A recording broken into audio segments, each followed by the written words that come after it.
দেখ, আমি সুগা ভাইয়াকে অনেক দিন থেকেই পছন্দ করি, কিন্তু তোদের, বিশেষ করে তোকে বলতে পারিনি। যদি আমাকে ভুল বুঝিস সেই জন্য, কিন্তু এখন মনে হচ্ছে সুগা ভাইয়াও আমাকে পছন্দ করে।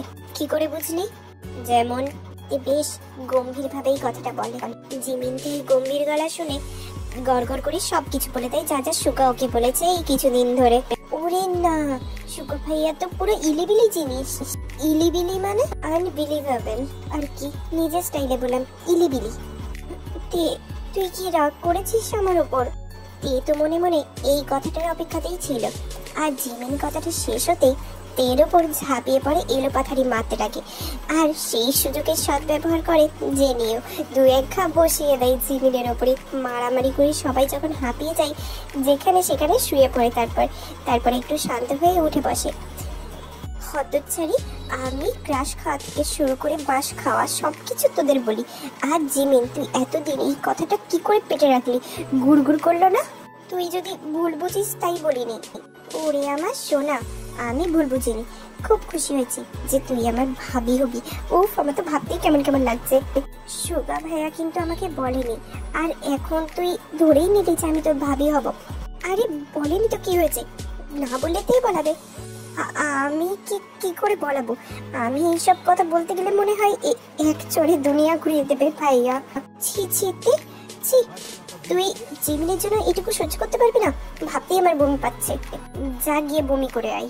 এই দেখ না রে, একটু চেষ্টা করে দেখ যদি কিছু করা যায়। ওকে দেখছি।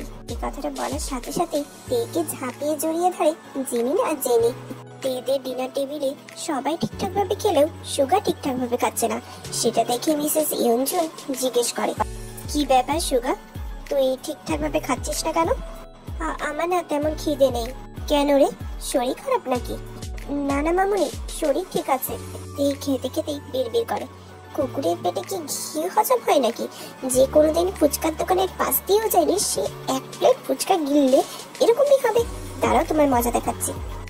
এবার নিজের রকেটের স্পিডে খাওয়াটাকে পায়ে হাঁটা স্পিডে নিয়ে এসে, মানে একটু ধীরে ধীরে খেতে খেতে লাগে। কি রেতে, তোর আবার কি হলো? এইবার মজা দেখাবো ভাইয়া। আসলে মামুনি, বিকেলে জেনির সাথে এক প্লেট ভর্তি ফুচকা খেয়েছি, তাই না পেটে আর কিচ্ছু জায়গা নেই, একটু খিদে নেই। তের এমন কথা শুনে সুগার তো বিষম লেগে কাঁদতে লাগে। আর মিসেস ইয়নজুন সুগার এরকম অবস্থা দেখে জলের গ্লাস এগিয়ে দিয়ে পিঠে মাথায় হাত বোলাতে লাগে। সুগার অবস্থা দেখে তো তেও মিটিমিটি হাসছে। এরপর ডিনার কমপ্লিট করে নিজের রুমে চলে যায়। জাংকুকের পাঠানো চকলেটগুলো খেতে খেতে ডিবিয়ারের সাথে কথা বলছে। ঠিক এমন সময় সুবিন সাহেব তের রুমে আসে। তে, সত্যি করে বল তো, সুগার কেস কি? সুগা ওরকম হুটহাট তো বিষম খাওয়াচ্ছে না, আর তুই এরকম ফুচকা খাওয়ার কথা সুগার দিকে তাকিয়ে কেন বলছিলি? উফ বাবা, তোমার সবেতে দেখছি একটু বেশি আগ্রহ। শুনতে আমি তোর মামুনি না যে যা বলবি তাই শুনে নেব। চুপচাপ বল, কেস কি? তে জানে ওকে এখন সবকিছু বলতে হবে, কারণ তার ব্যাপার তার মতে ঘাটতেরা, তাই আগে ভাগেই জিজ্ঞেস করে, আচ্ছা তুমি শিওর তো যে ওই দুটো বিপদ আপদ আগেই ঘুমিয়ে গেছে? তোর মামুনি ঘুমিয়ে গেছে, আর সুগা দেখলাম অফিসের কাজ করছে। তার মানে আসার চান্স নেই। আচ্ছা শোনো, তোমার ছেলে প্রেমের সাগরে হাবুডুবু খাচ্ছে এখন। কি বলিস কি রে? হ্যাঁ গো হ্যাঁ, আর ওনার প্রিয়সীর সাথে বিকেলে ফুচকা খেতে গিয়েছিল, তাই ডিনার করতে পারছিল না আর কি। আরে সাবাস, তা মেয়েটা কি আমরা কি চিনি? মায়ের পেট থেকে বেরোনোর পর থেকেই চেনো। তা কে এসে? আমাদের জিমিনা। দারুণ তো ব্যাপারটা। তাহলে তো দেখি জিমিনের বাবার সাথে কথা বলতেই হবে বিয়ের ব্যাপারে। বলিস কি, নিজের মেয়ের বেলাতে বিয়ের বয়স হয়নি বলবে, আর জিমিনের বেলায় বয়স হয়ে গেল? আরে বাবা, তোর এত তাড়াতাড়ি বিয়ে দিলে যে আমি থাকতে পারবো না, তাই তো বলি। আচ্ছা এই কারণ হলে ঠিক আছে, তোমার জন্য না হয় কয়েকদিন পরেই বিয়ে করব, কিন্তু এখন আঙ্কেলকে কিছু বলো না। কেন? আরে বাবা, তোমার ছেলে এখনো জিমিনকে কিচ্ছু বলেনি, আগে বলুক, কয়দিন প্রেম করুক তবে না বিয়ে। বিয়ের পরেও তো প্রেম করা যায়। তুমিও তো বিয়ের আগেই মামুনির সাথে ছুটিয়ে প্রেম করেছো, তাহলে আমরা মানে দাভাই কেন করবে না? উফ, তোর সাথে কথাই পারা যায় না। ঠিক আছে, ওরা আগে একে অপরকে ভালো করে চিনুক, তারপরেই না হয় আমি জিমিনের বাবাকে বলবো। আর শোনো, মামুনিকেও কিচ্ছু বলবে না, সব আমরাই বললে দা ভাই কি বলবে আমিও দেখতে চাই। দা ভাই মামুনির সামনে কি করে কিভাবে সবকিছু বলে, যাতে আমিও শিখতে পারি আর পরে আমার ব্যাপারটাও বলতে পারি। ঠিক আছে বাবা, ঠিক আছে, কাউকে কিচ্ছু বলবো না। এবার তুই বল, তোর সকালের বিষম খাওয়ার কেসটা কি, আর এইসব গিফট কে পাঠিয়েছে? ছোট পাড়া গলায় বড় পাড়া ব্রেড ঢুকে গিয়েছিল, তাই বিষম খেয়েছি। বাপি দেখো, আমার ঘুমটা দরজায় চলে এসেছে, আর তুমি আছো বলে লজ্জায় ভিতরে আসতে পারছে না, তাই তুমি যাও আর আমার ঘুমটাকে আসতে দাও। বাহানাবাজি কম কর আর বল এইসব কে পাঠিয়েছে। তোমার হবু জামাই। কে? উফ, ছেলের বেলায় তো এত চিৎকার করনি, তাহলে আমার বেলায় এত চিৎকার করছো কেন? তুই প্রেম করছিস কবে থেকে, কার সাথে? ব্রেক মেরে মেরে প্রশ্ন করো বাপি। এই রাখ তোর ব্রেক, তুই বল কে সে? আরে বাবা আমি জানি না, তবে যে পাঠিয়েছে সে নিশ্চয়ই আমাকে ভালোবেসে পাঠিয়েছে, তাই হবু জামাই বললাম আর কি। সত্যি বলছিস তো যে তুই জানিস না? আরে বাবা হ্যাঁ আমি সত্যি বলছি, জানি না জানি না জানি না। যাও এবার তুমি ঘুমাতে যাও, আর আমার ঘুমটাকেও আসতে দাও। তের জোড়াজোড়ির সাথে না পেরে সুবিন সাহেব বেরিয়ে যায়, আর যাওয়ার আগে তের কপালে ভালোবাসার পরশ এঁকে দিয়ে যায়। সরি বাপি, তোমাকে কেপুর কথাটা না বলতে পারার জন্য। দা ভাইয়ের সাথে যদি আমার কথাটাও জানতে পারো আজ, তুমি হজম করতে না পেরে মামুনির সামনে গিয়ে সব বমি করে ফেলতে, আর মামুনির লাথি মেরে যে কোন গ্রহে পাঠাতো আমায় তার ঠিকানা নেই। আজকের মতো এইটুকুই তোমার জানা ভালো। কথাগুলো বিড়বিড় করে টেডি বিয়ারকে জড়িয়ে ধরে ঘুমের রাজ্যে পাড়ি দেয় তে। পরদিন সকালবেলায় তে, জিমিন আর জেনের এক গভীর আসর বসেছে। টপিক হচ্ছে কিভাবে জিমিনকে প্রপোজ করবে সুগা। আর এই প্রপোজ করার জন্য তেকেই পেছন থেকে মানে আড়াল থেকে উৎসাহ দিতে হবে সুগাকে, কিন্তু এই ছোট্ট পড়া জীবন নিয়ে তে সেটা কিভাবে করবে সেটাই ভেবে পাচ্ছে না। দেখ জিমিন, আমার এই ছোট্ট পড়া জীবনটাকে বাজি রেখে তোর হেল্প করব, কিন্তু বাই এনি চান্স ধর পড়ে গেলে দা ভাই মনে হয় না আমাকে বাঁচিয়ে রাখবে। শোন জেনি, তোকে না আমার একটু বিশ্বাস নেই। আমি যদি পটল তুলি তাহলে তুই যেন আমার খেপুর সামনে টিস্যু পেপার নিয়ে আসবি না, ঠিক আছে? আমি কিন্তু ভূত হয়ে ওর কাছেই আসবো। আজাইরা পেঁচাল বাদ দিয়ে তে তুই কি ভেবেছিস সেটা আমাদের বল। এবার তে যা ভেবেছে সব তাদেরকে উজাড় করে বলে দেয়। ব্যাপারটা কিন্তু বেশ ভালোই। ব্যাপারটা পুরো ঝাঁকানাকা, কিন্তু যদি ভাইয়া জানতে পারে তাহলে কিন্তু তের গর্দানের জায়গায় থাকবে না। এইটুকু বাচ্চা মেয়েটাকে ভয় দেখাতে তোদের লজ্জা শরম করে না? উফ, তুই জেনির কথা বাদ দে তো, কারণ আমাদের থেকে ধরা তো মুশকিলই নেই, না মুমকিন হ্যাঁ। উফ কি বাটার লাগাতে পারে বাবা, পা পিছলে পড়ে যাস না তে আবার। জিমিন বেবি তুমি চিন্তা করো না, আমি তোমার পাশে আছি, শুধু দা ভাইকে হ্যাঁ বলার প্র্যাকটিসটা করো, বাকি কাজ আমি করে ফেলবো। সন্ধ্যার থেকেই তে ওর কাজে লেগে পড়েছে।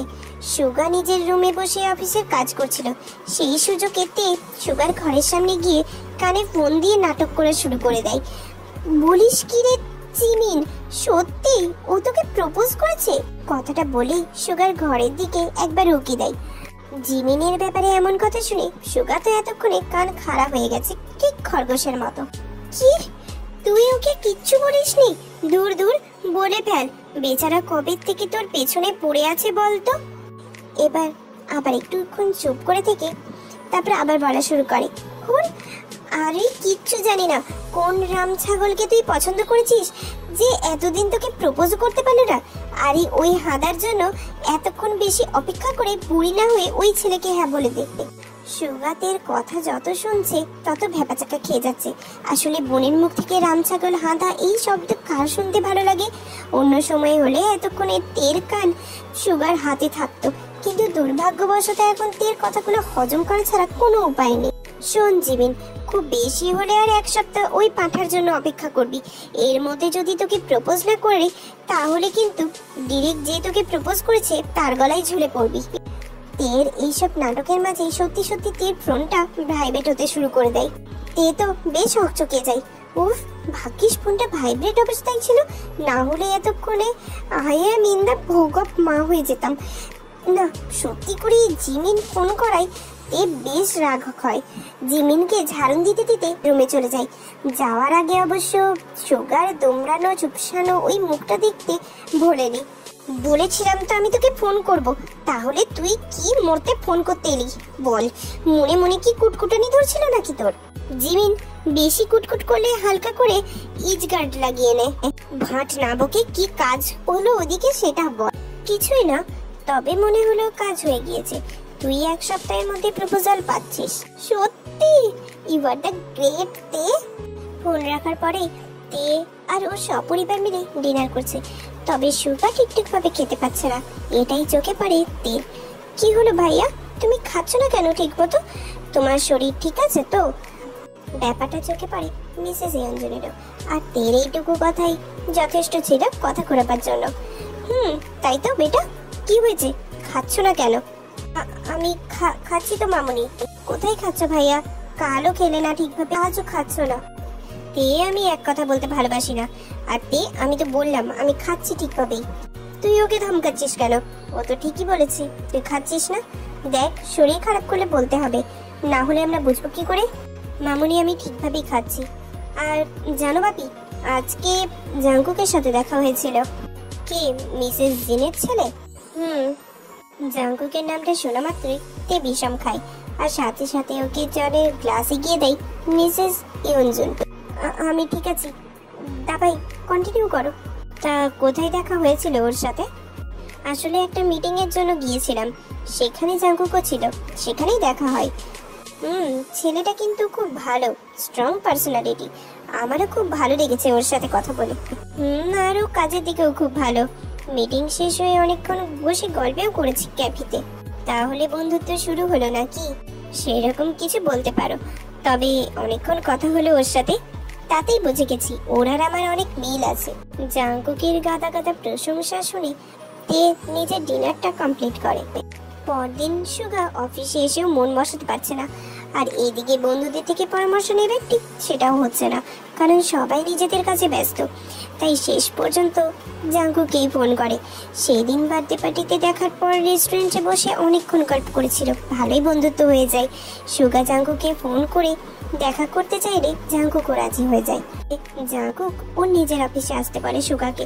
সুগাও নিজের কাজ গুছিয়ে জাঙ্কুকের অফিসের উদ্দেশ্যে রওনা দেয়। ইউনো, একটু আইসক্রিম পার্লারে যা তো। কেন স্যার? মা একটু আইসক্রিম খেতে চেয়েছে, আর উনি বাড়ির কাউকে না পাঠিয়ে আমাকে আইসক্রিম নিয়ে যেতে বলেছে, কিন্তু আমি যেতে পারবো না, সুগা আসছে বলে। আচ্ছা যাচ্ছি, কিন্তু উনি আসছে কেন সেটা আমি কি করে জানবো? আসলেই জানতে পারবো, তাই না? তাও ঠিক। আচ্ছা স্যার, আমি আসছি। এই বলে ইউনো চলে যায় আইসক্রিম কিনবে বলে আইসক্রিম পার্লারে। ইউনো চলে যাওয়ার কিছুক্ষণের মধ্যেই সুগা আসে। বলো সুগা, চা নেবে না কফি? না না, ওইসব কিছু লাগবে না। কি হয়েছে, তোমাকে এরকম কেন লাগছে? সেটা বলতেই তো এলাম ভাই। আচ্ছা দাঁড়াও, আমি কফির অর্ডার দিই। কফি খেতে খেতে না হয় কথা হবে। জাঙ্কুক ফোন করে 2টো কফির অর্ডার দেয়। কফি দিয়ে যেতেই জাঙ্কুক আর সুগা গল্পের জন্য মেতে ওঠে। এবার বলো কি হয়েছে? দেখো, আমি তোমাকে নিজের বন্ধু মনে করি বলেই এখানে তোমার সাথে আমার সমস্যা ডিসকাস করতে এসেছি। আশা করি ডিস্টার্ব করিনি। আরে না না, বলো না কি হয়েছে। তুমি যে আমাকে নিজের বন্ধু মনে করে কথা বলতে এসেছো সেটা শুনে আমার খুব ভালো লাগছে, আর আমি যদি তোমাকে কোনো কাজেতে হেল্প করতে পারি তাহলে আমি নিজেই খুশি হব। বলো কি সমস্যা? আসলে আমি একজনকে খুব পছন্দ করি। সে যখন ছোট ছিল তখন থেকে আমাদের বাড়িতে যাতায়াতে লেগে থাকতো। তো দুজনের বড় হওয়ার সাথে সাথে আমার ভালো লাগাটা কবে যে ভালোবাসায় পরিণত হয়েছে বুঝতে পারিনি। তা এটা একতরফা নাকি ওর দিক থেকেও তাই? মনে তো হয় ও আমার জন্য সেম ফিল করে। সমস্যা কোথায়? আরে ওকে নাকি অন্য একজন প্রপোজ করেছে, আর আমার মাদার টেরেসা বোন ওকে উপদেশ দিয়েছে যেন ওকে হ্যাঁ বলে দেয়। হ্যাঁ, আসলে জিমিন মানে আমি যাকে ভালোবাসি ওদের বেস্ট ফ্রেন্ড। তাও ভালো জেনিকে পছন্দ হয়নি, না হলে আমাকে যেমন তে জ্বালিয়ে মারছে ওকেও জ্বালিয়ে মারতো। কি হলো, কি ভাবছো? না না কিছু না, তুমি বলো। দেখো, আমি ওকে হারাতে পারবো না, কিন্তু এত তাড়াতাড়ি ওকে বলতেও চাইছি না, যদি ওর পড়াশোনাতে এফেক্ট পড়ে তাই। তুমি যা বলছো সেটা ঠিকই, কিন্তু বলা তো যায় না তোমার আগে যদি অন্য কেউ প্রপোজ করে আর জিমিন যদি কাউকে ভালোবেসে ফেলে তাহলে। তাই বলছি মনের কথা মনে না রেখে জিমিনকে মনের কথাগুলো জানিয়ে দাও। বলছো? আমার তো এটাই ঠিক মনে হচ্ছে। তুমি তো এখনই বিয়ে করছো না, তাহলে পড়াশোনার ক্ষতি হওয়ার প্রশ্নই আসছে না। তাও ঠিক কথা, তাহলে আর কি, করে দাও প্রপোজ। আর আমার ট্রিটটা কিন্তু দিয়ে যেও সব সেট হয়ে গেলে। থ্যাংক ইউ দোস্ত। আরে বন্ধুকে আবার এইসব কেউ বলে নাকি? যাও প্রস্তুতি শুরু করে দাও। আর কি বললো সেটা আমাকে জানাতে ভুলো না কিন্তু। আরে না না, তোমাকে তো আগে ফোন করে জানাবো। এবার সুগা জাঙ্কুকে হাগ করে চলে যায়। সুগা যাওয়ার কিছুক্ষণের মধ্যেই ইয়োনুও চলে এসেছে মিসেস জিনের জন্য আইসক্রিম নিয়ে।